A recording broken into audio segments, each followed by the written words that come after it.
دشمنی با علی و پروردگار علی بشه. خوشا به اون دل که با ایمان بشه، با مرتضی هم عهد و پیمان بشه. تو مسجدی که اسمی از علی نیست، به خدا باید از ریشه ویران بشه.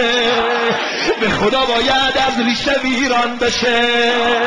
تو مسجدی که اسمی از علی نیست، به خدا باید از ریشه ویران بشه. به خدا باید از ریشه ویران بشه. علی حقیقت تموم دینه، کور بشه چشمی که نخواد ببینه. علی حقیقت تموم دینه، کور بشه چشمی که نخواد ببینه. فقط علی امیر و شاه مؤمنینه. روز قیامت که روز حساب کتابه، روز قیامت که روز حساب کتابه، بدون علی نماز روز سرابه. هدف همه هستی ابو ترابه، هدف همه هستی ابو ترابه. ابو تراب یا علی، ابو تراب یا علی، ابو تراب یا علی، ابو تراب یا علی، ابو تراب یا علی، ابو تراب.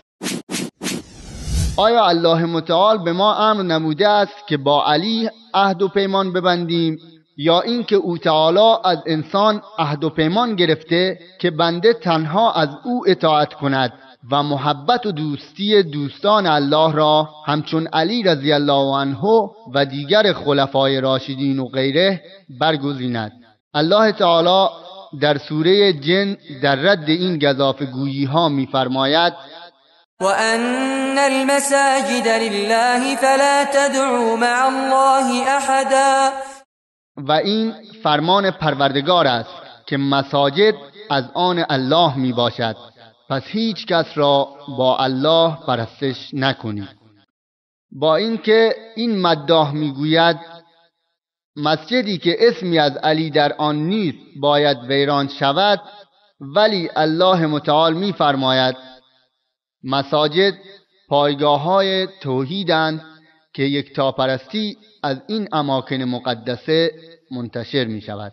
الله متعال می فرماید: وَمَا خَلَقْتُ الْجِنَّ وَالْإِنسَ إِلَّا لِيَعْبُدُونِ. من جن و انس را نیافریدم جز برای اینکه عبادتم کنند.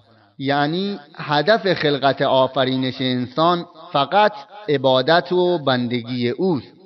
اما این مداح جاهل به پیروی از آیات و مراجع شیعه که با قرآن بیگانه هستند، هدف آفرینش این هستی را فقط علی می‌داند.